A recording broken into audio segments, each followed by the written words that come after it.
Hello lovely people, we are having some lovely weather today.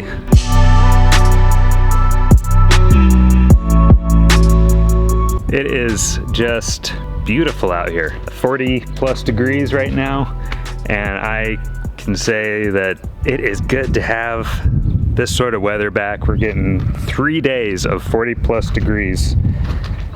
Today is the first of those 3 days, and we've got at least 2 more days of 40 plus degrees, so I am so thankful of that. And then following that, it's gonna dip down and be a little cooler. The highs are consistently around 30 degrees or more. So we seem to be out of the sub-zero weather. We'll cross our fingers and hope that that is the case.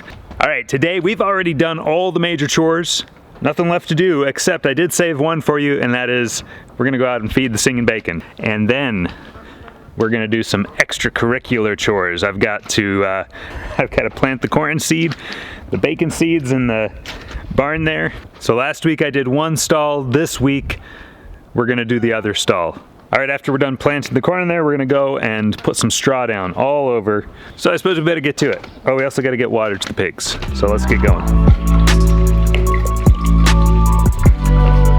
Bella, did you like a taste? You want a taste? Come here. What do you think? You like it? Oh, yummy. No, not so much. Well, we've got 2 of these full of apple cider vinegar.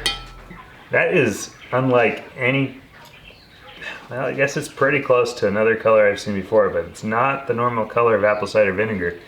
Really makes me wonder then, is the apple cider vinegar that you get in the store that's a different color, is it even apple cider vinegar? I don't know. But this is 100% organic apple cider vinegar with the mother. Comes in a 5-gallon pail. We were gonna go through quite a bit of it, so I decided we're gonna stop buying the little bottles. I'm gonna get a 5-gallon pail, refill it ourselves, because we use it for animal health and wellness. And we're gonna give some to the sheep, we're gonna give some to the pigs. That'll help them with parasites and just with overall health. It's about a tablespoon per gallon, and that's on the low end. You wanna do a tablespoon per gallon on the low end. You can do as much as a 1/4 cup per gallon. It all depends on what your animals will drink. You know, if you put so much in there that they're not gonna drink it anymore, then you've just wasted it. So health benefit and supplement for our pigs, and that should help them with any parasites as well. It doesn't completely take care of the issues, but it's a preventative measure.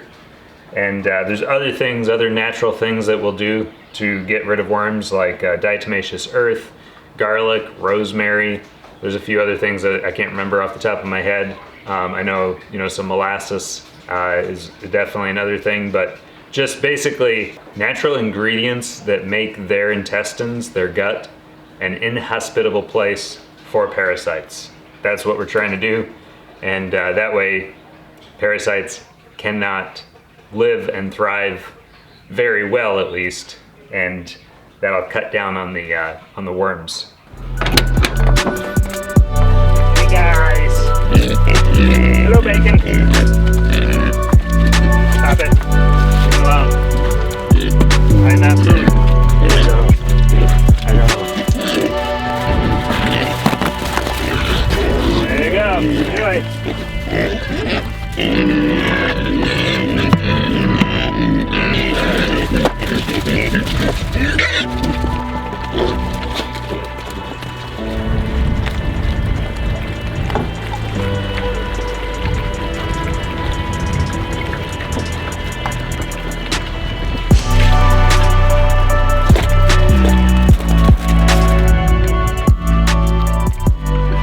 Hey, keep your dirty snout off me.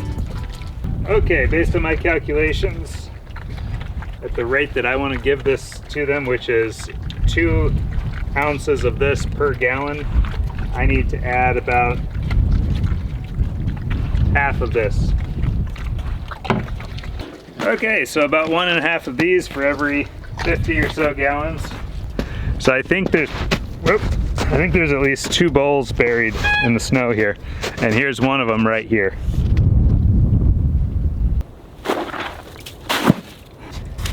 Well, hello, Gunholt. They drug the ball down here. Oh, I see another one there. We're gonna find both of them, I guess.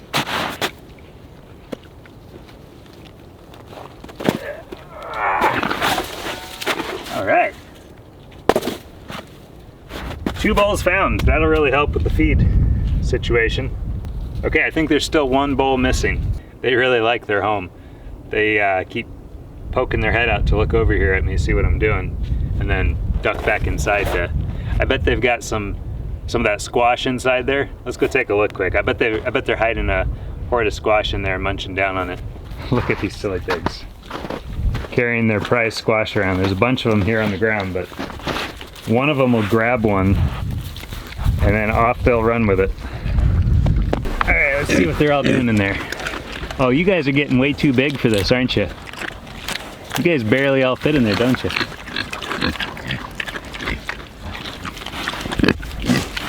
You trying to smear up my lens? So this feeder pig, our largest pig by far, he is he's getting big enough that I cannot handle him any longer.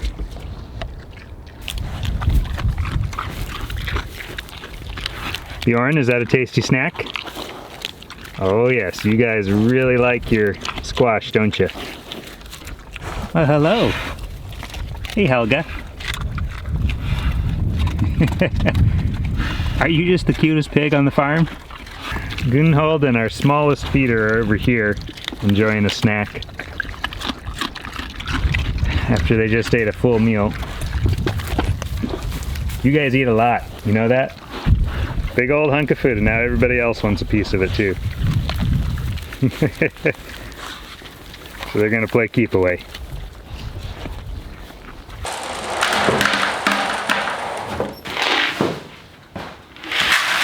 $20 gallons of corn down. Now the hard work begins. Gotta spread this, gotta rake it in, gotta put 4 hay bales, probably about 4 bales of straw down to cover it up in that larger pen.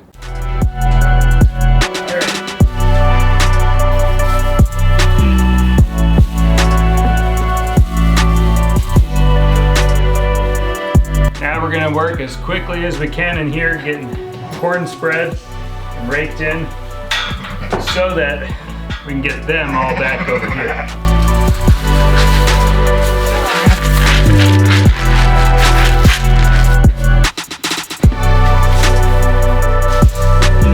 Alright, so for all of you who might be new to our channel or don't remember the last video, what we talked about as far as what we're doing in here, we're raising sheep in here through the winter because they were lambing and they needed a warm place, warm, dry place to stay. It just wasn't working to keep them out in the pasture with the temps that we were getting and what was going on with them. We also raise pigs here, as you may have already seen, and we also raise chickens, ducks, and geese. But they are neither here nor there in this situation, so let me cut to the chase.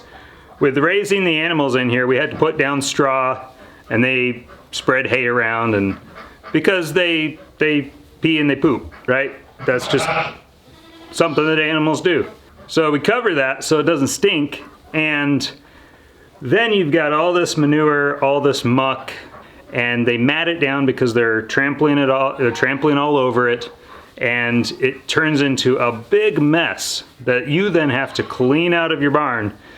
So instead of us having to do all the heavy lifting of turning the hay over and forking it out like we did earlier this year, so instead of us having to fork it out, instead of us having to do the heavy lifting and turning the hay over and then moving it to the compost and then keeping it watered and keeping it turned over so that we can eventually turn it into compost, we're gonna have our pigs come in here and they're gonna turn all of this over for us. But how do we get the pigs to root through the hay and what's turning to dirt underneath already is, you know, it's already composting, it's already turning to dirt. How do we get them to do the heavy lifting for us? Well, we have to pay them a wage, and their wage is corn. So we're gonna move our feeders in here so that they can eat all the corn that their little bodies could desire. But we're burying it in the substrate, in the hay and the manure and in the straw. We're burying it down as deep as we can, and then we're layering more on top of it so that they have an enticing treat, bait if you would, or like I said, we're paying them their wage in corn to go through and root and till all of this for us. So you may have seen this before if you've ever checked out like Joel Salatin's stuff. He calls this his pigurator. It isn't my idea. I wish I could say I came up with it. It's a brilliant idea. We'll see how it actually works with our animals, but he uses it with his cattle and his pigs together. So we're going to use it with our sheep and our pigs together. Sheep and pigs don't share the same parasites, and they don't share the same diseases. So it's not a big issue for us to have the pigs rooting through this, tilling it up for us, and they're going to be just fine. In the meantime, they're going to be doing what pigs love to do, and they're going to be getting fat on corn doing it. I'd say we've put down 300-400 pounds of corn already in just this area. So the pigs are going to be eating really good. Now I do know that the sheep have gotten to some of it. However, sheep are not a rooting animal. They do not by nature root through the substrate. They don't root through, they're a top-down eater, where pigs are a bottom-up eater. So pigs like to eat from the bottom up, and they will root through the ground and eat the roots before they eat the grass on top, right? So the pigs are going to be rooting through here, looking for all the nutrition they could possibly want, and having a grand old time doing it. We may even spread some minerals in here. But anyway, I gotta get back to work here. I gotta lay straw all over this pen. About 4 bales, I'm guessing, should do the job. I think this is the 3rd application I've applied to this pen. So we should be sitting pretty good after this. I'll probably still add some more corn, at least one more addition of corn before it's all said and done. Before we move the pigs in here. I'm looking forward to seeing how this works in our situation with our animals. I've seen it work amazingly in other people's situations, so we'll see what happens here.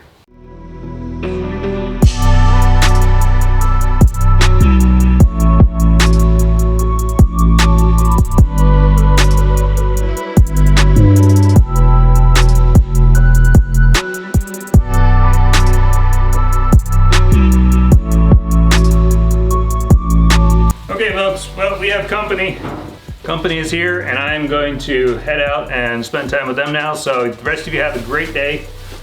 We'll get finished up here with the hay off camera, and then take care of getting these guys closed up for the night, but everything is good.